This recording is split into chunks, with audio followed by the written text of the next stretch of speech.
สบายดีท่านผู้ชมที่เคารพสบายดีตอนเช้าท่านผู้ชมที่เคารพตอนรับท่านผู้ชมเข้าสู่ข่าวเช้าอรุณวันใหม่จากของข่าวโทรภาพแห่งซาลาวพบกันในเช้าวันจันทร์วันที่13เมษายน2026หับนาทีรายงานข่าวภาคนี้พบกับอนุมาลัทธิดาพร้อมด้วยข้าพเจ้าสุริวันผลเยี่ยมสบายดีอนุมาสบายดีสุริวันมื้ออื่นนี่กะปีใหม่ลาวแล้วเป็นมื้อพักแต่ว่าข่าวพวกเขาบ่ได้พักยังจะมานำเสนอข่าวเว้าได้ว่ามื้อนี้เป็นมื้อสุดท้ายที่พวกเขาจะมานำเสนอข่าวของการส่งท้ายปีเก่าต้อนรับปีใหม่เพื่อก้าเกียมเข้าสู่การเฉลิมฉลองบุญปีใหม่ลาวปีนี้3มื้อที่บุญเนี่ยหมุนเวียนมาบรรจบครบรอบวันที่14 15และก็16เจ้าก็หวังว่าทุกท่านที่กำลังก้าเกียมเดินทางกลับบ้านกับภูมิลำเนาก็ให้เดินทางด้วยความสวัสดิภาพเจ้าบรรยากาศเสือแนว่าในตอนนี้หลายท่านคงจะมีการห่างหาก้าเกียมในการเดินทางบ่ว่าจะเป็นการไปลิ่นไปเที่ยวไปพักผ่อนตามสถานที่ท่องเที่ยวต่างๆหรือว่าหลายท่านถือโอกาสในการพักบุญปีใหม่ลาว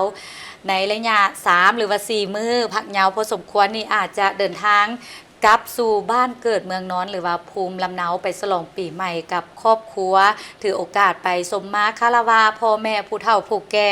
สำหรับข่าวเศร้าอรุณวันใหม่ในมื้อนี้นำเสนอต่อบรรดาทานทำอิฐนี้พวกเขาจะมาเริ่มที่ข่าวภายในประเทศก่อน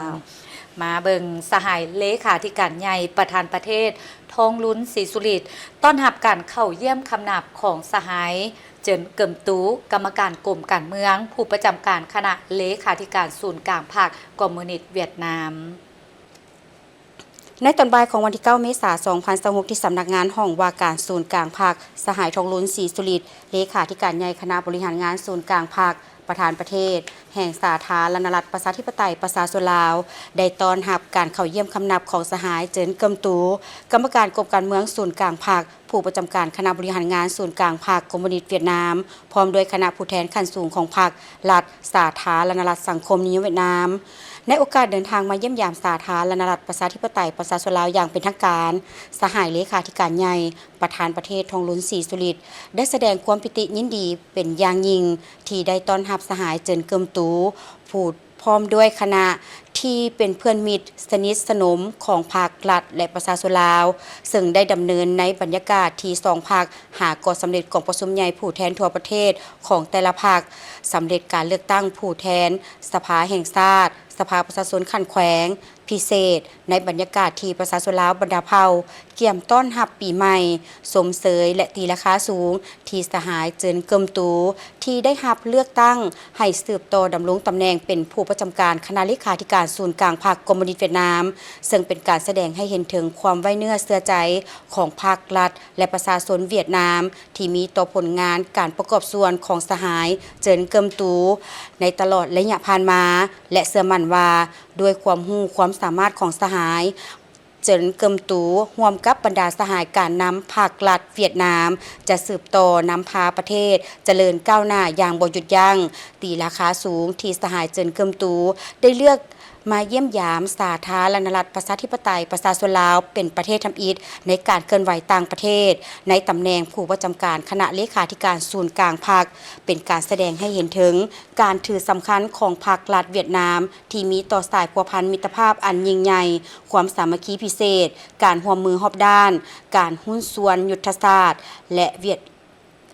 ะหุ้นส่วนยุทธศาสตร์ลาวเวียดนามลาวสมเสยผลสำเร็จการพบปะระหว่างสองสหายผู้ประจำการศูนย์กลางภาคและพบกับนายกรัฐมนตรีสอนไซศรีพันดอนพิเศษสมเสยผลสำเร็จของกองประชุมสภาแห่งชาติครั้งปฐมฤกษ์ซึ่งได้ตกลงรับรองเอาสหายตัวเลิมเป็นประธานประเทศสหายเจินแทงเหมินเป็นประธานสภาแห่งชาติสหายเหลมิงฮึงเป็นนายกรัฐมนตรีและหับฮ้องเอาคณะรัฐบาลสุดใหม่ในโอกาสนี้ก็ได้ฝากความยื้อยามถามข่าวความสมเสยและอวยพรไซอันประเสริฐไปยังสหายเลขาธิการใหญ่ประธานประเทศตัวเลิมพร้อมด้วยบรรดาสหายการนำภาครัฐเวียดนามเพื่อสุขอยู่การพัวพันร่วมมือสองฝ่ายสหายเลขาธิการใหญ่ประธานประเทศได้ชี้นำและเสนอให้สองฝ่ายสืบต่อรักษาการแลกเปลี่ยนเยี่ยมยามการพบปะระหว่างการนำขั้นสูงของสองภาคสองรัฐสืบต่อจัดตั้งผันขยายบรรดาข้อตกลง ของการนำขั้นสูงของพรรคแถลงการและข้อตกลงร่วมมือของสองรัฐบาลบรรดากระทรวงองค์การแขนงการและท้องถิ่นของสองประเทศแลกเปลี่ยนคณะเชี่ยวชาญแลกเปลี่ยนข้อมูลข่าวสารบทเรียนเวียกงานก่อสร้างพรรคก่อสร้างระบบการเมืองแลกเปลี่ยนทางด้านทฤษฎีและพฤติกรรมเวียกงานบำรุงสร้างพนักงานขั้นต่างๆยูแห่งเวียกงานโฆษณาเผยแพร่และศึกษาคมเกี่ยวกับมูลเสื้อสายพัวพันธุ์พิเศษลาวเวียดนามลาวสืบต่อสุขโยการเสื่อมโยงพื้นฐานเศรษฐกิจเสื่อมโยงเสื่อมจอดพื้นฐานโครงลางระหว่างสองประเทศลาวเวียดนามและอื่นๆสหายเจินเกิมตูได้แสดงความขอบใจต่อการต้อนรับอันอบอุ่นสนิทสนมและสมเสยต่อบรรดาผลสำเร็จที่ภาครัฐและประชาชนลาวญาติมาได้ตลอดระยะ 40 ปี แห่งการดำเนินการเปลี่ยนแปลงใหม่สมเสยผลสำเร็จกองประชุมใหญ่ผู้แทนทั่วประเทศของกองประชุมและกองประชุมสภาแห่งชาติลาวข้างปฐมฤกษ์ซึ่งได้รับฮ้องเอาสหายทองลุ้นศรีสุริตเป็นประธานประเทศรับฮ้องเอาประธานสภาแห่งชาตินายกรัฐมนตรีและคณะรัฐบาลชุดใหม่พร้อมทางแจ้งให้ทราบสภาพพ้นเด่นและบรรดาผลสำเร็จที่ภาครัฐและประชาชนเวียดนามญาติมาได้ในระยะผ่านมาโดยเฉพาะผลสำเร็จของกองประชุมใหญ่ผู้แทนทั่วประเทศครั้งที่ 14 ของพรรคการเลือกตั้งผู้แทนสภาแห่งชาติสุดที่ 16 และสภาประชาชนขั้นแขวงและสภาประชาชนขั้นต่างๆแสดงความเห็นดีเป็นเอกภาพในการสืบต่อเพิ่มทวีการร่วมมือของสองประเทศโดยเฉพาะของเขตการเมืองการต่างประเทศป้องกันชาติป้องกันความสงบและอื่นๆยูแหงความเป็นหุ้นส่วนยุทธศาสตร์เสื่อมจอดทางด้านยุทธศาสตร์การพัฒนาประเทศของสองประเทศให้เข้าสู่ลวงลึกร่วมกับการกะเกียมจัดตั้งปฏิบัติกิจกรรมเฉลิมฉลอง2วันประวัติศาสตร์ของชาติในปี 2027ให้เป็นขบวนฟดฟื้นประกอบส่วนเขาในการเสริมขยายและเพิ่มทวีสายพัวพันมิตรภาพอันยิ่งใหญ่ความสามัคคีพิเศษการร่วมมือรอบด้านและหุ้นส่วนยุทธศาสตร์เวียดนามลาวเวียดนามให้นับมือเข้าสู่ลวงลึกและแตกดอกออกผลอย่างบ่หยุดยั้งมาเบิงบริษัทเบียร์ลาวจำกัดเปิดโครงการขยายกำลังการผลิตระยะยาวเพื่อขับเคลื่อนการเติบโตทางธุรกิจแบบยืนยงวันที่ 9 เมษายน 2026 บริษัทเบียร์ลาวจำกัดได้จัดพิธีเปิดนำไส้โครงการขยายกำลังการผลิตระยะยาวบริษัทเบียร์ลาวจำกัดระยะที่ 1 หรือ LDP1 ขับเคลื่อนการเติบโตแบบยืนยงเข้าร่วมในพิธีมีทานสันติภาพพรหมวิหารรองนายกรัฐมนตรีกระทรวงการเงินท่านมโนทองบงไซรองรัฐมนตรีกระทรวงอุตสาหกรรมและการค้าท่านเฮนริกจูแอนเดอร์สันผู้อำนวยการใหญ่บริษัทเบียร์ลาวจำกัดท่านเจ้าอาเบคาซิสรองประธานบริหารกลุ่มบริษัทคาร์ลสเบิร์กภาคพื้นอาซีท่านนิโคลายพริสต์เอกอัครราชทูตเดนมาร์กประจำเวียดนามและลาวพร้อมด้วยภาคส่วนที่เกี่ยวข้องเข้าร่วมท่านสันติภาพพรหมวิหารได้กล่าวว่าการลงทุนที่มีมูลค่าหลายกว่า50ล้านยูโรในครั้งนี้บ่เพียงแต่เป็นผลสำเร็จอันสง่างามแต่เป็นบาทก้าวขยายตัวที่สำคัญของบริษัทเบียร์ลาวจำกัดแต่มันยังเป็นการยั่งยืนอย่างนักแน่นถึงความเชื่อมั่นของนักลงทุนที่มีต่อสภาพแวดล้อมการลงทุนอยู่สาธารณรัฐประชาธิปไตยประชาชนลาวรัฐบาลลาวถือว่าการขยายตัวของธุรกิจในครั้งนี้แม่นมากผลแห่งการร่วมมือที่เข้มแข็งระหว่างภาครัฐและภาคเอกชนทั้งเป็นสัญญาณอันดีส่งไปถึงนักลงทุนสากลให้เห็นว่าสาธารณรัฐประชาธิปไตยประชาชนลาวยังคงเป็นประเทศที่มีเสถียรภาพและเป็นจุดหมายปลายทางการลงทุนในระยะยาวที่น่าเชื่อถือการเปิดนำไส้โครงการครั้งนี้แม่นระยะทำอิฐในแผนพัฒนา10ปีของบริษัทเบียร์ลาวจำกัดซึ่งได้รวมเอาการยกระดับโรงงานให้มีความทันสมัยยิ่งขึ้นเสริมขยายพื้นฐานโครงสร้างและความยืนยงพร้อมทั้งระบบการคุ้มครองที่รองรับความต้องการของการผลิตในอนาคตการขยายกำลังการผลิตในครั้งนี้ได้สร้างสำเร็จในช่วงเวลาที่เหมาะสมเนื่องจากความต้องการของผู้บริโภคเครื่องดื่มน้ำหวานอัดลมและน้ำดื่มในลาวเพิ่มขึ้นหลายโดยเฉพาะในช่วงปีผ่านมาได้มีอัตราการเติบโตอย่างไววาซึ่งมีปัจจัยหลักมาจากกลุ่มประชากรวัยหนุ่มที่เพิ่มขึ้นแกนหลักของ LDP1 แม่นการขยายสายการผลิตที่ทันสมัยแบบครบวงจรมีความไวสูงสามารถผลิตได้ถึง 45,000 ตุกต่อชั่วโมงซึ่งรองรับการบรรจุภัณฑ์แบบกระป๋องและกระตุกยางภายในระบบเดียวที่มีประสิทธิภาพสูงขึ้นสายการผลิตใหม่นี้จะช่วยเพิ่มประสิทธิภาพในการดำเนินงานปรับปรุงประสิทธิผลของพนักงานและช่วยควบคุมต้นทุนในการผลิตให้ดีกว่าเก่าเพื่อรับประกันความสามารถในการแข่งขันในระยะยาวด้วยมูลค่าการลงทุน50 ล้านกว่ายูโรหรือประมาณ 1,000 ตื้อกว่ากีบ LDP1 ถือเป็นการประกอบส่วนอันสำคัญเข้าในการพัฒนาเศรษฐกิจของสาธารณรัฐประชาธิปไตยประชาชนลาวซึ่งรวมมีสร้างโอกาสในการจ้างงานที่เพิ่มขึ้นส่งเสริมความเข้มแข็งให้แก่แขนงการผลิตภายในประเทศเพิ่มขีดความสามารถในการปรับตัวของระบบตองโซ่การสนองสินค้า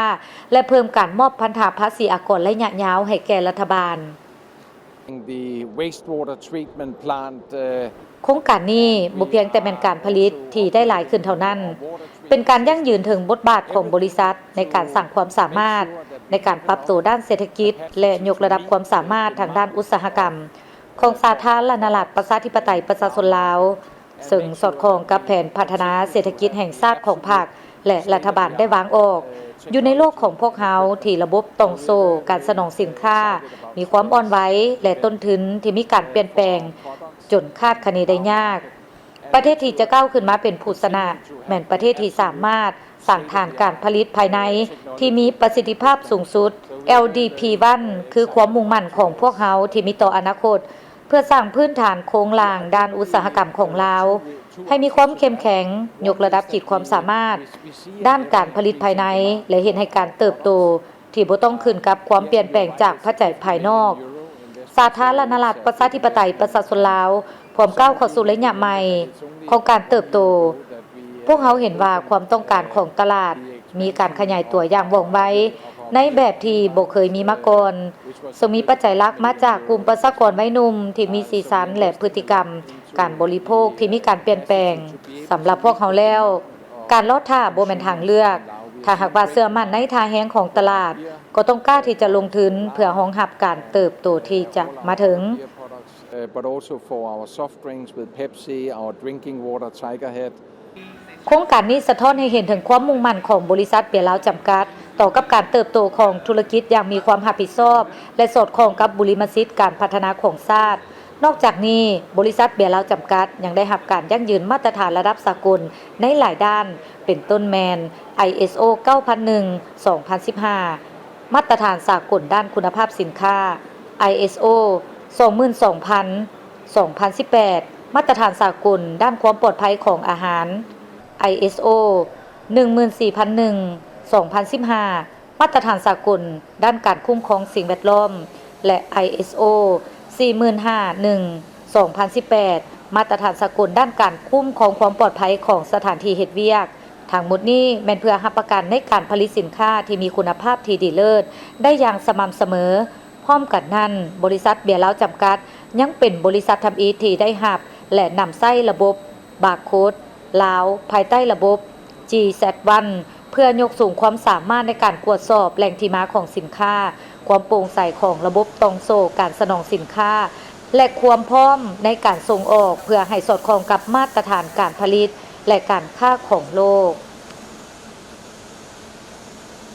สถาบันวิทยาศาสตร์เศรษฐกิจและสังคมแห่งชาติจัดเผยแพร่เสื่อมซึมเอกสารมติกองประชุมใหญ่ผู้แทนทั่วประเทศครั้งที่ 12 ของพรรคและสรุปเรื่องงานก่อสร้างพรรคประจำปี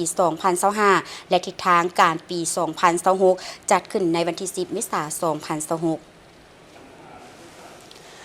สหายลีเบอร์ลีบัวเป้ากรรมการศูนย์กลางพรรคเลขาคณะพรรคประธานสถาบันวิทยาศาสตร์เศรษฐกิจสังคมแห่งชาติได้เผยแพร่เนื้อในสำคัญโครงการการเมืองและรายงานการเมืองกองประชุมใหญ่ผู้แทนทั่วประเทศครั้งที่ 12 ของพรรคและได้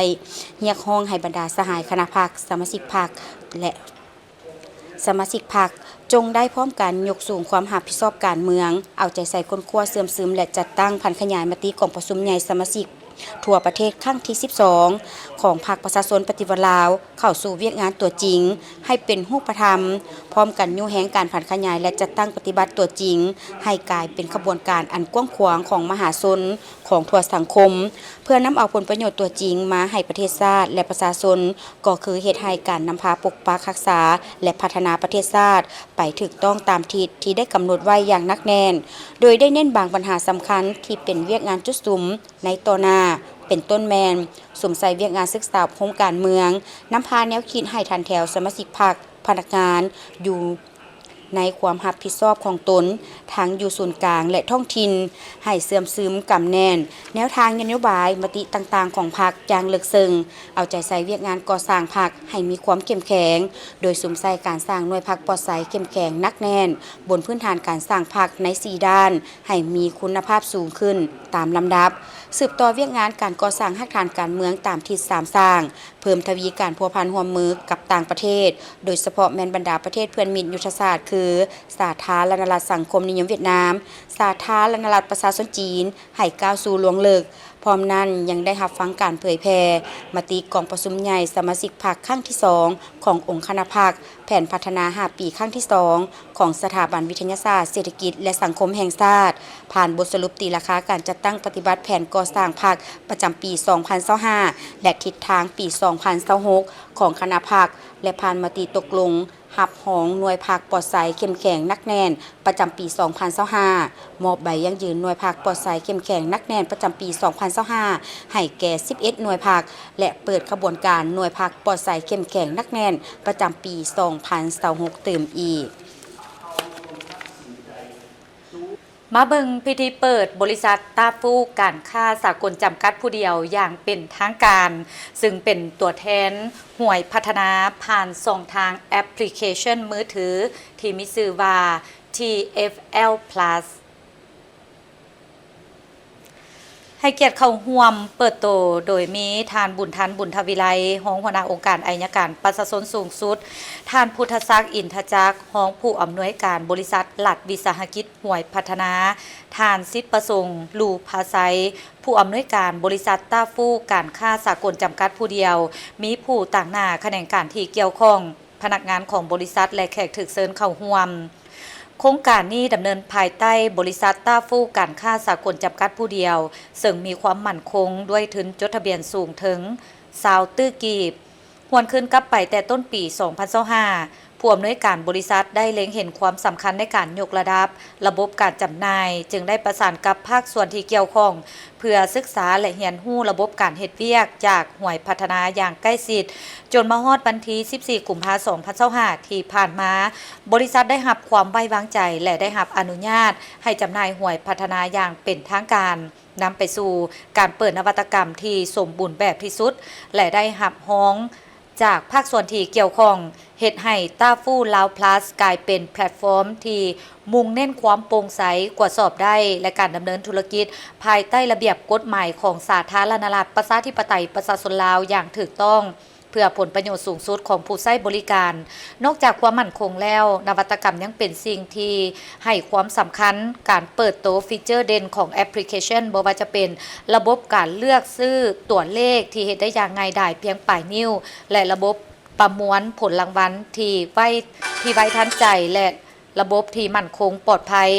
นอกจากความมั่นคงแล้วนวัตกรรมด้านความคุ้มค่าคือสิ่งที่บริษัทให้ความสำคัญเป็นพิเศษที่น่าสนใจหลายก็คือระบบเลขข้างเคียงเลขท้ายบินที่ช่วยเพิ่มโอกาสให้ผู้ซื้อได้รับโชคหลายขึ้นหรือเอิ้นว่าเป็นการคืนกำไรในทุกๆการเคลื่อนไหวในแอปพลิเคชันของบริษัทนอกจากนี้เมื่อผู้ซื้อหวยผ่านระบบแม่นจะได้หับคะแนนสะสมทันทีเพื่อนำไปหมุนวงล้อหับโชคใหญ่เพิ่มเติมได้อีกซึ่งถือเป็นการยกระดับจากการซื้อหวยในรูปแบบเดิมๆให้กลายเป็นประสบการณ์ที่ม่วนและคุ้มค่าโดยทั้งบริษัทมีโครงการ plus ความสุขสู่ชุมชนที่จะนำรายได้ส่วนหนึ่งจากการดำเนินงานกลับไปสนับสนุนและพัฒนาคุณภาพชีวิตของพ่อแม่พี่น้องประชาชนซึ่งถือเป็นการยืนยันว่าบริษัทบ่ได้มุ่งหวังเพียงแต่กำไรแต่พร้อมที่จะเติบโตหันการจำหน่ายหวยเข้าสู่ระบบดิจิตอลที่ทันสมัยสะดวกว่องไวและมีความปลอดภัย เพิ่มประสิทธิภาพการเก็บรายรับเข้างบประมาณอย่างโปร่งใสตรวจสอบได้ลดพรการหัวไหลของงบประมาณสร้างความสะดวกสบายให้ประชาชนสามารถซื้อหวยได้ทุกเวลาทุกสถานที่ผ่านโทรศัพท์มือถือสิ่งสำคัญแม่นการสร้างเวียกเฮ็ดงานทำและรายรับให้แก่ผู้ประกอบกิจการก็คือตัวแทนจำหน่ายและสร้างหวยยิ้มไปพร้อมๆกันกับสังคมอย่างยืนยงท่านผู้ชมที่เคารพในระยะที่จะมาถึงนี้ก็คือบุญปีใหม่ลาวประจำปี 2026 นี่เองรัฐวิสาหกิจเสบียงอาหารนครหลวงเวียงจันทน์ก็ได้มีความพร้อมในการสนองเสบียงอาหารโดยเฉพาะแม่นประเภทสิ้นสัตว์เพื่อรองรับให้แก่ความต้องการของผู้บริโภคท่านคำลาแสงดาวงศ์ผู้อำนวยการใหญ่หลักวิสาหกิจเสบียงอาหารนครหลวงเวียงจันทน์ได้กล่าวต่อทีมข่าวโทรภาพแห่งชาติลาวว่าระยะเฉลิมฉลองบุญปีใหม่ลาวประจำปี 2026หลักวิสาหกิจเสบียงอาหารนครหลวงเวียงจันทน์ก็คือโรงงานขาสัตว์ของหลักวิสาหกิจจะเปิดให้บริการทุกมื้อโดยบ่มีวันพักแนะใส่รับประกันการสนองอย่างเพียงพอกับความต้องการเสบียงอาหารประเภทสิ้นสัตว์โดยเฉพาะประเภทสิ้นหมูสิ้นไก่และสิ้นงัวพร้อมกันนี้ยังได้เรียกร้องให้ผู้บริโภคสนับสนุนผลิตภัณฑ์ภายในและเรียกร้องให้ผู้นำเข้าเห็นใจผู้ผลิตของลาวเพื่อรักษาความมั่นคงด้านเสบียงอาหารของชาติในระยะยาวบ่ได้ว่าหลายๆภาคส่วนที่ให้บริการสังคมใกล้ๆระยะบุญปีใหม่ลาวต่างก็ได้ออกมาแถลงข่าวหรือว่าเว้าถึงการห่างหากะเกี่ยมความพร้อมที่จะให้บริการประชาชนในระยะของการเฉลิมฉลองบุญปีใหม่ลาวส่งท้ายปีเก่าพศ 2568ต้อนรับปีใหม่ลาวพศ 2569เซ็นกับโรงหมอมิตรภาพได้กะเกี่ยมความพร้อมรอบด้านโดยเฉพาะแม่นการสร้างแผนรองรับกับเหตุการณ์ต่างๆเป็นต้นแม่นการกะเกี่ยมความพร้อมทางด้านบุคลากรบ่ว่าจะเป็นแพทย์หมอยาปัวพยาธิและอื่นๆเพื่อเกี่ยมให้การบริการปิ่นปัวคนเจ็บฉุกเฉินในระยะของการเฉลิมฉลองบุญปีใหม่ลาวดร.สอนไซราชวงศ์ผู้อำนวยการโรงหมอมิตรภาพได้ให้สัมภาษณ์ต่อทีมข่าวโทรภาพแห่งชาติลาวว่าในระยะฉลองปีใหม่ 2026 นี้โรงหมอมิตรภาพก็คือแผนกฉุกเฉินได้กะเกี่ยมแผนรองรับในกรณีเกิดเหตุฉุกเฉินโดยเฉพาะเป็นการเกิดอุบัติเหตุซึ่งโรงหมอได้กะเกี่ยมความพร้อมเพิ่มขึ้นกว่าปกติโดยได้จัดตั้งให้แพทย์หมอเวรยามเป็นพิเศษตลอด24ชั่วโมงเพื่อรับประกันการบริการคนเจ็บให้ทั่วถึงว่องไวและปลอดภัยพร้อมทั้งการเกี่ยมความพร้อมด้านบุคลากรแพทย์หมอพยาบาลและทีมแพทย์ซึ่งนอกจากทีมแพทย์ประจำการปกติแล้วยังได้แต่งตั้งทีมแพทย์สำรองเติมอีกทีมปกตินะทีมปกติในแม่นก็ให้การบริการตามปกติแม่นพวกเฮาก็เฮ็ดเวียกแต่ว่าพวกเฮาได้จัดสรรให้มีทีมเสริม2ทีมเนาะทีมเสริมที่1ก็แม่นทีมเสริมมาจากบรรดาแผนกตึกนอนเนาะเฮาเอาได้ระดมแล้วก็กะเกี่ยมท่านหมอที่ว่าบริการอยู่ตึกนอนและพยาบาลนั้นเอิ้นว่าเป็นทีมเสริมที่1ทีมเสริมที่2นี่แม่นทีมท่านหมอฉุกเฉินและทีมพยาบาลที่ฉุกเฉินนี้จะต้องมีความพร้อมในการเข้าช่วยเป็นทีมเสริมแม่นทีมที่พวกจะเข้ายามในมือต่อไปก็แม่นสำรองไว้อีกเป็นทีมเสริมที่2นอกจากนั้นแผนพวกเฮาก็ยังได้กะเกี่ยมถ้ากรณีเหตุการณ์ที่เกิดอุบัติเหตุเป็นกลุ่มเนาะมีคนจำนวนหลายมีคนเจ็บจำนวนหลายเกินกว่า50คนเข้ามานี่พอก็แม่นสำรองบอนที่ฉุกเฉินเนาะก็สิบ่แม่นบอนที่ถาวรเฮาจะนำใช้บริเวณบอนรอท่าของคนเจ็บอยู่ในเขตฉุกเฉินนั้นเพื่อรับแก้ไขฉุกเฉินแล้วก็จึงซับซ้อนส่งเข้าถ้าว่าผู้ใดมีอาการหนักจะได้สืบต่อเข้านอนถ้าผู้ใดมีอาการเบาเฮาก็จัดสรรให้กลับบ้านและก็แนะนำให้ยุกให้ยาเพื่อว่าให้สืบต่อการเบิ่งแยงตัวเองอยู่บ้านฉะนั้นถือว่าพวกเฮานี่ก็ได้เอาใจใส่เนาะระดมไอ้น้องพนักงานแพทย์หมอพร้อมโดยทีมงานทั้งหมดนี้ให้มีความพร้อมทางด้านสถานที่ทางด้านยุกยาเครื่องใช้สิ้นเปลืองทางด้านการกวดเพิ่มเติมและอื่นๆอันนี้แม่นพวกเฮาได้มีความพร้อม นอกจากนี้ยังได้กาเกียมอุปกรณ์การแพทย์ที่ทันสมัยและจำเป็นต่างๆคือล่อเตียงนอนห้องนอนคนเจ็บยาปวดพยาธิและอื่นๆพร้อมนี้ยังเพิ่มทวีการประสานงานกับแต่ละห้องหมอและหน่วยกู้ภัยตื่มอีกทีมยามภายนอกนี่6งานก็เป็น12คนถ้ามีเหตุการณ์พวกเราก็เอิ้นพวกเรามีความสะดวกบ่ว่าพวกเราก็มีหอพักของพนักงานนั้นพนักงานอยู่ในหอพักนี่จะมีหมอจะมีพยาบาลจะสามารถเป็นกำลังสำรองเงินอีกที่ว่าเฮาเอิ้นได้เนาะอันนี้แม่นก็พวกเฮาก็อยู่ในแผนจะสามารถเอิ้นมาช่วยได้มันก็บ่ได้ไกลเนาะมีหอพักอยู่ในนี่หอพักในปัจจุบันนี้มีพนักงานก็100กว่าเนาะอันนี้แม่นได้เข้านอนถ้าว่าเฮารวมถึงลูกหลานครอบครัวก็สิมี200กว่าชีวิตได้อาศัยอยู่หอพักก็เป็นเงื่อนไขดีนึงที่เป็นกำลังสำรองอันนึงโอกาสนี้ดร.สนใจราชวงศ์ยังได้ยังห้องให้ประชาชนลาวบัดเภาลิ่นบุญปีใหม่อย่างมีสติระมัดระวัง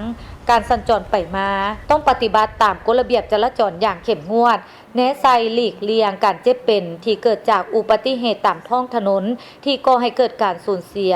ทางด้านชีวิตและทรัพย์สินท่านผู้ชมในวันที่ 9 เมษายน 2026 ที่ผ่านมาที่ห้องประชุมโรงหมอเกษมราษฎร์ International เวียงจันทร์บริษัท ST เมืองไทยประกันภัยได้จัดพิธีแถลงข่าวฉลองครบรอบ 9 ปี และมอบวัคซีนไข้หวัดใหญ่ให้แก่ลูกค้าจำนวน 1,000 โดสในพิธีดังกล่าวท่านไสสนะภูลสวรรค์รักษาการผู้อำนวยการใหญ่บริษัท ST เมืองไทยประกันภัยจำกัดและดร.วัฒนาภาลิศีผู้อำนวยการใหญ่โรงหมอเกษมราษฎร์ International เวียงจันทร์ได้กล่าวถึงการร่วมมือกันระหว่างบริษัท ST เมืองไทยประกันภัยจำกัดและโรงหมอเกษมราษฎร์ International เวียงจันทร์พร้อมกล่าวจุดประสงค์ของการมอบวัคซีนไข้หวัดใหญ่ท่านไสสนะภูลสวรรค์ได้กล่าวว่าการจัดกิจกรรมครั้งนี้ของบริษัทก็เพื่อการคุ้มครองด้านสุขภาพของประชาชนในประเทศลาวผ่านผลิตภัณฑ์ประกันภัยที่ทันสมัยซึ่งปัจจัยที่เฮ็ดให้ ST เมืองไทยประกันภัยสามารถเป็นอันดับหนึ่งเป็นระยะเวลา 6 ปีซ้อนในธุรกิจประกันชีวิตของลาวก็ย้อนผลิตภัณฑ์ที่ตอบโจทย์และมีช่องทางการขายที่แข็งแรงโดยเฉพาะช่องทางตัวแทนผ่านจำนวนตัวแทน 2,000 กว่าคนเป็นอันดับที่ 1 ในประเทศลาวภายใต้ระบบการจัดการที่เข้มแข็งและสิ่งที่เป็นปัจจัยที่ ST เมืองไทยประกันภัยเลือกที่จะฉลองครบรอบ 9 ปีด้วยการมอบวัคซีน1,000 โดสย้อนจากสถิติปี 2025 ผ่านมาไข้หวัดใหญ่เป็นหนึ่งในพยาธิที่ส่งผลกระทบต่อกับลูกค้าโดยเฉพาะด้านสุขภาพและค่าใช้จ่ายดังนั้นบริษัทจึงเล็งเห็นความสำคัญในการช่วยป้องกันการเจ็บป่วยผ่านโครงการวัคซีน 1,000 โดสและการมอบวัคซีนในครั้งนี้ถือว่าเป็นอีกบาทเก้าสำคัญของบริษัท ST เมืองไทยประกันภัยจำกัดที่ได้เห็นถึงเรื่องสุขภาพของประชาชนในประเทศลาวและส่งเสริมให้คนลาวหันมาใส่ใจในเรื่องของสุขภาพหลายขึ้นจะรักษาเป็นอันดับหนึ่งเนาะพอปัจจุบันนี้เขาก็ถือว่าใน6 ปีซ้อนละเนาะเพื่อจะเป็นอันดับหนึ่งในปีต่อๆไปแล้วก้าวไปในปีที่10นี้ก็คิดว่าเขาจะมุ่งมั่นเนาะในการบริการให้กับลูกค้าเนาะเขาจะเป็นบอกว่าเป็นคู่เบิ่งแยให้กับลูกค้าและก็สร้างความมั่นคงให้ลูกค้าไว้วางใจเนาะโดยอิงใส่อยู่3ข้อหลักๆเนาะ1ก็คือความแข็งแกร่งของบริษัทของ ST เมืองไทยประกันภัยเนาะซึ่งว่าเขามีผู้ถือหุ้นที่แข็งแกร่งเนาะทั้งฝั่งลาวและก็ฝั่งไทยที่มีประสบการณ์ด้านประกันภัยเขาสามารถที่จะออกผลิตภัณฑ์ตอบโจทย์ให้กับลูกค้าให้กับสังคมให้กับพ่อแม่ประชาชนแล้วก็ทุกวัยเนาะเพื่อจะตอบโจทย์สามารถที่จะเอาไปปรับใช้ในการที่จะบริหารความเสี่ยงไม่ว่าจะเป็นเรื่องทรัพย์สินไม่ว่าจะเป็นเรื่องสุขภาพไม่ว่าจะเป็นเรื่องชีวิตเนาะส่วนอันที่2เนาะก็ถือว่าตัวผลิตภัณฑ์ของเขาเนี่ยที่เรามาเนี่ยตั้งแต่9 ปีของเขาก็ได้พัฒนามาตลอดเนาะแล้วก็อีกบวกด้วยกับที่เขามีผู้ถือหุ้นที่แข็งแกร่งในเว้ามานี้เขาก็ยังปฏิบัติเนาะตามกฎหมายของทางภาครัฐเพิ่นวางออกในการคุ้มครองบริษัทประกันภัยไม่ว่าจะเป็นเรื่องการคุ้มครองจำนวนตัวแทนเนาะการระเบียบต่างๆเนาะอันนี้ถือว่าเขาจะปฏิบัติด้วยเข้มงวดอื่นต้องขออนุญาตขอบคุณทางภาครัฐก่อนอื่นต้องขอขอบใจทางภาครัฐโดยเฉพาะแม่นกระทรวงการเงินกรมคุ้มครองวิสาหกิจการเงินท ที่เฮ็ดให้การดำเนินธุรกิจที่เป็นตัวแทนในประเทศลาวสามารถสร้างผลิตภัณฑ์ที่ถูกต้องตามระเบียบกฎหมายเฮ็ดให้บริษัท ST เมืองไทยประกันภัยจำกัดสามารถดำเนินธุรกิจในประเทศลาวโดยมีบริษัทแม่อยู่ประเทศไทยก็คือเมืองไทยประกันชีวิตเพราะว่าเมืองไทยประกันชีวิตมีความเชี่ยวชาญด้านการประกันชีวิตยาวนานหลายกว่า75ปี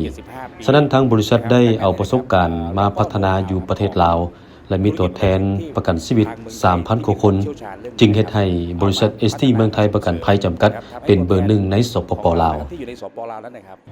ส่วนดร.วัฒนาภาลิศรีได้กล่าวว่า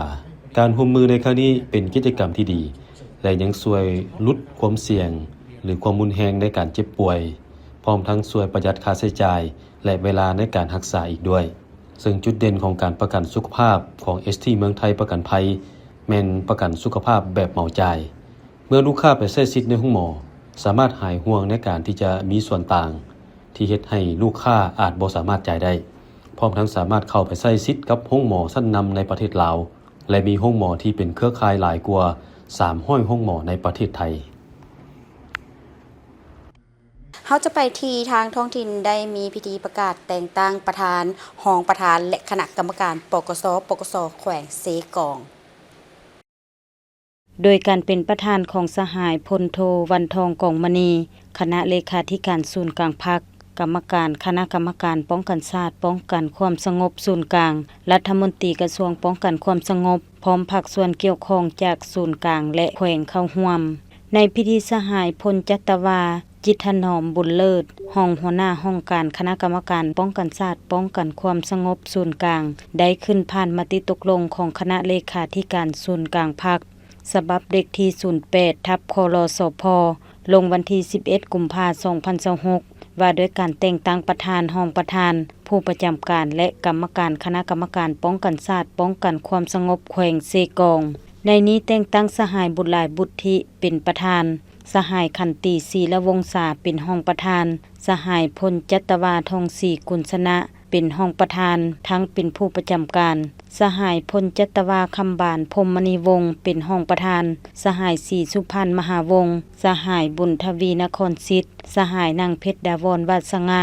สหายพันเอกสมจิตนิรพลและสหายพันโทแก้วสอนคูณตะเดาะเป็นกรรมการโอกาสนี้สหายพลโทวันทองกองมณีได้มีคำเห็นว่าการประกาศแต่งตั้งในครั้งนี้แม่นอิงใจความเรียกร้องต้องการของหน้าที่เวียกงานและถือเป็นบาทกล่าวสำคัญในการปรับปรุงการนำพาบรรษาเวียกงานป้องกันชาติป้องกันความสงบแขวงเซกองให้มีความเข้มแข็งและหันไปสู่คุณภาพใหม่ฉะนั้นคณะกรรมการป้องกันชาติป้องกันความสงบคณะภาคองค์การปกครองแขวงจงสืบต่อปรับปรุงกงจักการจัดตั้งพัฒนากำลังป้องกันชาติป้องกันความสงบให้เข้มแข็งยกระดับความรู้ความสามารถและโฆษณาศึกษาอบรมพนักงานนักรบให้มีความหนักแน่นทางด้านการเมืองมีคุณสมบัติศีลธรรมปฏิบัติและมีน้ำใจรักชาติปฏิบัติหน้าที่ด้วยความเสียสละเพื่อรับประกันเฮ็ดให้แขวงเซกองมีเสถียรภาพทางด้านการเมืองสังคมมีความสงบพื้นฐานโครงล่างเศรษฐกิจสังคมขยายตัวและชีวิตการเป็นอยู่ของประชาชนได้รับการพัฒนานับมือนับดีขึ้นเป็นก้าวๆ คณะผู้แทนขั้นสูงของสาธารณรัฐสังคมนิยมเวียดนามเข้าอวยพรการนำขั้นสูงแหวงคำมวลเนื่องในโอกาสบุญปีใหม่ลาวพ.ศ. 2569คณะผู้แทนจากแขวงดงทาบสสเวียดนามนำโดยสหายหิงมิงตวนกรรมการคณะพรรคแขวงรองประธานคณะกรรมการประชาชนแขวงและคณะได้เข้าเยี่ยมยามและอวยพรการนำพรรครัฐแขวงคำมวลในโอกาสปีใหม่ลาวพ.ศ. 2569โดยจัดขึ้นที่ห้องรับแขกห้องว่าการแขวงคำมวลให้เกียรติต้อนรับในการอวยพรครั้งนี้โดยสหายไสสนาโคตรภูธรกรรมการศูนย์กลางพรรคเลขาคณะบริหารงานพรรคแขวงคำมวลพร้อมด้วยบรรดาคณะการนำแขวงเข้าร่วมสหายหิงมิงตวนได้กล่าวอวยพรแซมประเสริฐมาอย่างสหายเลขาพรรคแขวงคำมวลพร้อมด้วยบรรดาการนำของแขวงพนักงานสมาชิกพรรคทหารตำรวจตลอดฮอดประชาชนบรรดาเผ่าชาวแขวงคำมวลเนื่องในโอกาสปีใหม่ประเพณีลาวที่ใกล้จะมาถึงในม.นี้จงมีแต่สุขภาพเข้มแข็งแข็งแรงมี มีผลสำเร็จในหน้าที่เวียกงานอันสูงส่งมีความเบิกบานม่วนซื่นสืบต่อพัฒนาแขวงขมวนให้เจริญก้าวหน้ายิ่งขึ้นพร้อมทางรายงานสภาพการพัฒนาเศรษฐกิจสังคมภายหลังโฮมแขวงดงทาบเข้ากับแขวงเตียนยางโดยเฉพาะแม่นการเติบโตทางด้านเศรษฐกิจและท่าแห่งด้านการคมนาคมตลอดฮอดการแก้ไขความทุกข์ยากของประชาชนรวมถึงการพัวพันร่วมมือในระยะผ่านมาระหว่างแขวงดงทาบกับบรรดาแขวงของลาวซึ่งแขวงขมวนก็เป็นแขวงหนึ่งที่ได้มีการพบปะแลกเปลี่ยนการร่วมมือขณะผู้แทนขั้นสูงกับแขวงเตียนยางก็คือแขวงดงทาบในปัจจุบันพร้อมนั้นยังได้เสนอแลกเปลี่ยนการพบพันร่วมมือกับการนำแขวงขมวนเป็นต้นแม่นเสนอการนำขั้นสูงเพื่อเปิดโอกาสด้านการคมนาคมจากแขวงขมวนให้เสื่อมจอดกับ2ด้านสากลยิงบาและเทืองเฟืองของแขวงดงทาบเพื่ออำนวยความสะดวกในการคมนาคมไปมาหาสู่และขนส่งสินค้าการพัฒนาตานางการศึกษาสาธารณสุขการพัฒนาสีมือแห่งงานการแลกเปลี่ยนข้อมูลข่าวสารด้านการท่องเที่ยวในขณะเดียวกันสหายไสสนาคตภูธรได้กล่าวแสดงความขอบใจและตีราคาสูงต่อสหายห้องประธานคณะกรรมการประชาชนแขวงและคณะที่ได้สละเวลาอันมีค่าเดินทางมาอวยพรนำเอาความหักแพงอันอบอุ่นมาสู่คณะการนำแขวงขมวนและประชาชนบรรดาเผ่าเนื่องในโอกาสปีใหม่ลาวพศ 2569และถือโอกาสดังกล่าวฝากความเยี่ยมย้ำถามข่าวผ่านบรรดาสหายไปยังสหายเลขาพรรคแขวงคณะบริหารงานพรรคแขวงสมาชิกภาคพนักงานและประชาชนแขวงดงทาบจงมีสุขภาพเข้มแข็งแข็งแรงทั้งอวยพรให้แก่สายพัวพันมิตรภาพอันยิ่งใหญ่ความสามัคคีแบบพิเศษการร่วมมือหอบดานของสองชาติลาวเวียดนามวอลสปอร์ตแมนแขวงขมวนและแขวงดงทาบจงนับมือมันคงทนงแกนตลอดไปโอกาสอันมีความหมายสำคัญดังกล่าวสหายหิงมิงตวนกรรมการคณะพรรคแขวงห้องประธานคณะกรรมการประชาชนแขวงดงทาบก็ได้เป็นเกียรติมอบกระตาดอกไม้อวยพรปีใหม่ให้แก่การนำแขวงขมวนพร้อมทางได้มอบของขวัญทีละนึกให้แก่กันและกันอีกด้วยไปที่กองประชุมเผยแพร่เสื่อมซึมและพันขยายมติกองประชุมใหญ่ผู้แทนทั่วประเทศครั้งที่ 12 ของภาคที่เมืองปากกระดิ่งแขวงบริคำไซให้เกียรติเผยแพร่บรรยายเอกสารโดยแม่ท่านนางเพียงใจมลคาสุขห้องเลขาพรรคเมืองหัวหน้าคณะจัดตั้งเมืองในโอกาสเดียวกันนี้ท่านเพ่งเพิ่นจิตคณะประจำพรรคเมืองประธานกฎกาพรรคลัดเมืองก็ได้เป็นเกียรติขึ้นเผยแพร่มติกองประชุมใหญ่ผู้แทนองค์คณะพรรคแขวงบริคำไซครั้งที่8โดยมีบรรดาคณะบริหารงานพรรคเมืองหัวหน้าและคณะห้องการกองบัญชาการปกส.ปกส.และพนักงานสมาชิกพรรคภายในเมืองเข้าร่วมรับฟังทั้งหมด96สหายหญิง28สหายจุดประสงค์ของการเผยแพร่ซึมครั้งนี้ก็เพื่อสืบต่อปรับปรุงยกสูงหลักมันการเมืองยกสูงน้ำใจเสียสละและยึดมั่นอุดมการปฏิบัติของคณะพรรคแต่ละขั้นสมาชิกพรรคพนักงานอย่างเด็ดเดี่ยวเหนียวแน่นบ่หวั่นไหวคลอนแคลนต่อสภาพการต่างๆต้านและแก้ไขทัศนะผิดเขวต่างๆตีถ้อยลัทธิคำพีตายตูอาจญาสิทธิเอกชนเด็ดเดียวและแก้ไขการเสื่อมถอยด้านคุณทาสการเมืองคุณสมบัติศีลธรรมปฏิบัติและแบบแผนดำรงชีวิตของสมาชิกพรรคพนักงานเพิ่มทวีความสามัคคีเป็นเอกภาพภายในพรรคและทั่วสังคมให้หนักแน่นยิ่งขึ้นในใส่สร้างการหันเปลี่ยนที่แข็งแรงเลิกเซิงและหอบดานในทุกโครงเขตประการเป็นต้นการสร้างการหันเปลี่ยนทางด้านความรู้ทัศนะด้านแนวคิดและการกระทำส่งเสริมด้านดีแก้ไขความบกพร่องข้อคงค้างและสิ่งท้าทายในระยะที่ผ่านมาสร้างได้ความเชื่อมั่นของพนักงานและประชาชนประดับเผ่าต่อการนำพาของพรรคและการบริหารคุ้มครองของรัฐสืบต่อที่นำพาปกปักรักษาและสร้างสรรค์พัฒนาประเทศชาติก็คือแขวงบริคำไซให้มีความเจริญก้าวขึ้นไปเรื่อยๆห้องรัฐมนตรีกระทรวงเกษตรกรรมและสิ่งแวดล้อมลงสุกยู่เวียกงานอยู่แขวงหลวงพะบางท่านปริญญาเอกไสนครอินทวงศ์ห้องรัฐมนตรีกระทรวงเกษตรกรรมและสิ่งแวดล้อมพร้อมด้วยคณะได้เข้าพบปะโอลมพนักงานหลักแรงแผนกเกษตรกรรมและสิ่งแวดล้อมแขวงหลวงพะบางโดยการต้อนรับของทานยี่ยางห้องหัวหน้าแผนกเกษตรกรรมและสิ่งแวดล้อมพร้อมด้วยคณะและพนักงานหลักแรงของแผนกโอกาสนี้ท่านยี่ยางก็ได้รายงานย่อการจัดตั้งปฏิบัติเวียกงานที่พ้นเด่นในระยะ3เดือนต้นปีให้ได้รับทราบโดยเฉพาะแมนเวียกงานค้ำประกันเสบียงอาหารและโภชนาการ แม่นได้สุกยูประชาชนปลูกข้าวนาแสงได้ทั้งหมด 1,653 เฮกตาร์ปลูกพืชผักต่างๆ 6,963 กว่าเฮกตาร์สามารถส่งออกสินค้าเกษตรกรรมและป่าไม้ประเภทต่างๆรวมมูลค่า 439.77 ตือกีบพร้อมนั้นยังได้เอาใจใส่สุกยูติดตามประชาชนในการคุ้มครองและบริหารชลประทานอย่างเป็นปกติปัจจุบันทั่วแขวงมีไฟทั้งหมด 2,090 แห่งสามารถสนองน้ำหดเนื้อที่นาทำการผลิตทั้งหมด 12,023 เฮกตาร์นอกจากนั้นยังได้สำเร็จการก่อสร้างและซ่อมแปลงชลประทานนำแสงและกำลังดำเนินการก่อสร้างซ่อมแปลงชลประทานน้ำนานเมืองนานและชลประทานน้ำคันเมืองเซงเงินที่ได้ผลกระทบจากพายุวิภาในท้ายปีผ่านมาและอื่นๆโอกาสนี้ท่านรองรัฐมนตรีก็ยังได้มีคำเห็นเจาะจิ้มเพื่อฟังความคิดเห็นจากผู้เข้าร่วมกองประชุมซึ่งก่อนอื่นเพิ่นก็ได้ย่องยอสมเสยต่อผลงานที่แผนกกสิกรรมและสิ่งแวดล้อมแขวงงานมาได้ในระยะ3 เดือนผ่านมาพร้อมนั้นเพิ่นก็ได้เน้นหนักให้แผนกกสิกรรมและสิ่งแวดล้อมแขวงเพิ่มทวีความสามัคคีเป็นปึกแผ่นเฮ็ดเวียกเป็นหมู่คณะสืบต่อเอาใจใส่ลงสุกยูเวียกงานการปลูกการเลี้ยงอยู่บดาเมือง5 ไร่ขึ้นสร้างความเป็นแบบอย่างหอบด้านของพนักงานลงสุกยูเวียกงานพัฒนาชนบทและแก้ไขความทุกข์ยากโดยลงติดแท้กับประชาชนอย่างแท้จริงและอื่นๆเมืองหุนแขวงอุดมไซประกาศ5โรงเรียนเป็นโรงเรียนปลอดยาเสพติด10 โรงเรียนติดต่อกันโดยภายใต้การเป็นคณะประธานร่วมของท่านสิงห์ทองพลดารากรรมการประจำพรรคเมืองรองประธานคณะกรรมการปกครองเมืองผู้ชี้นำเรื่องงานของเขตวัฒนธรรมสังคมเมืองหุนและท่านขานวงศ์สะบันหัวหน้าแขนงกีฬากายกรรมและศิลปะศึกษาแผนกศึกษาธิการและกีฬาแขวงอุดมไซพร้อมด้วยแขกเชิญคณะรับผิดชอบผู้อำนวยการรองอำนวยการพนักงานครูอาจารย์และน้องนักเรียนเข้าร่วมอย่างดวงไหล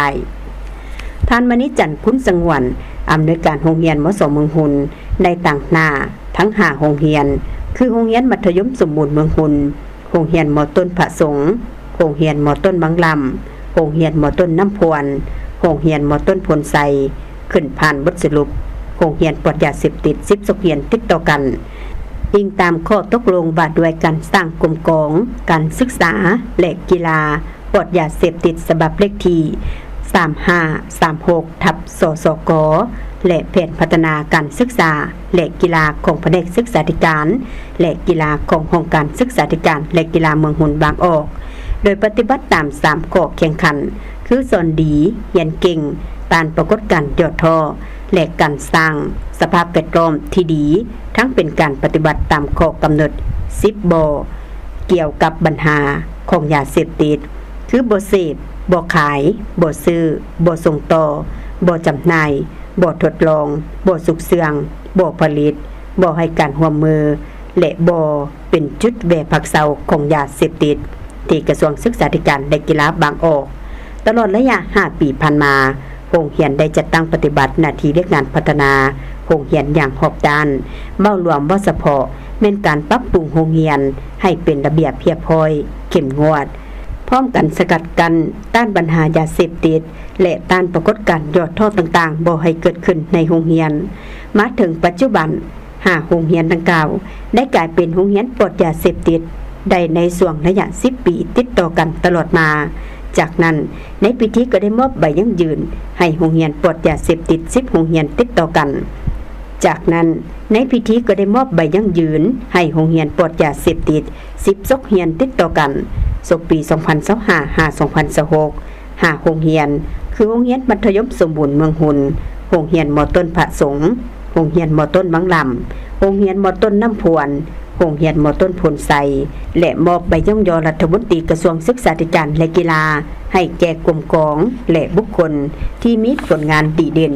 ในการประกอบส่วนสร้างเป็นโรงเรียนปลอดยาเสพติด10 โรงเรียนติดต่อกันจำนวน5 กลุ่มกองและบุคคล18 ท่าน